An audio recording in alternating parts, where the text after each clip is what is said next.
Scott, the season came to an end with a third place finish at the Northwest Conference Tournament, but second place overall in the conference standings. Take us back through that last weekend, and we knew we were in for a challenge playing on our primary opponent's home course. What did you see from the Pirates, and how did things play out? Sure. Yeah, I felt like we were in a good place kind of heading into it. Practice round went really well. We actually caught 3 days of sunshine and temperatures in the 60s, which was really unique for us this spring. So the course conditions were great. The practice went really well. The first round of the tournament, we gave a few shots away at the end of the day, and actually we're only within 5 shots of the lead, which in team golf, when you're playing 5 guys and counting 4 scores, is really nothing in terms of a deficit. So we were in a really good position after the first day, and Caleb Belton was 1 shot off the lead, and a couple other guys just gave a couple shots back in the closing holes, or they would have been in the lead or even closer, and then our teammates a little bit. So we felt like we left a few out there on the first day, and we're really excited about the second day. And the first day we played the back 9 first, which is by far the toughest 9 holes. So we made the turn on that first day and really went low on the first few holes of what is normally the front 9, but that day's back 9. So the next day we knew we needed to get off to a hot start, and playing with Willamette. A lot of seniors on their team and very, very good players.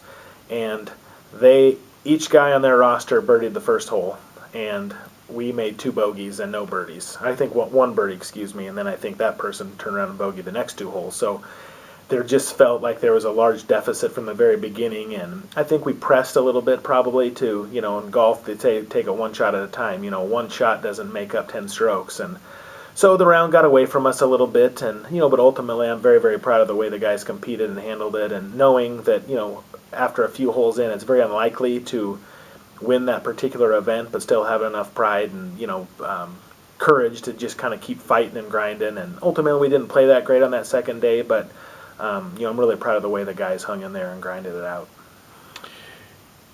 So as you conclude this season, and you look back over the course of a fall schedule and a spring schedule, in what ways did you see this team grow and develop? Sure. I think more than anything is just with some extreme success early in the season and with some new guys in increased roles. We had some familiar faces, but they hadn't been counted on to be kind of the guys, so to speak.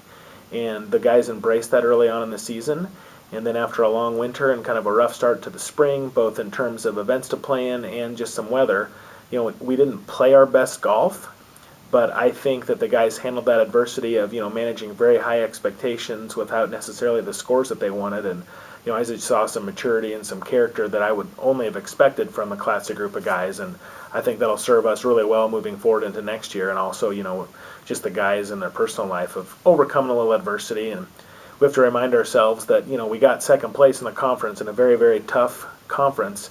We still beat 7 other schools in the conference standings. And you focus on this feeling of almost feeling like you lost, and realistically it was an overwhelmingly successful year. We just didn't quite get it done at the final event, but I definitely think there's a lot of things that they can take as a positive as we head into the off season and beyond.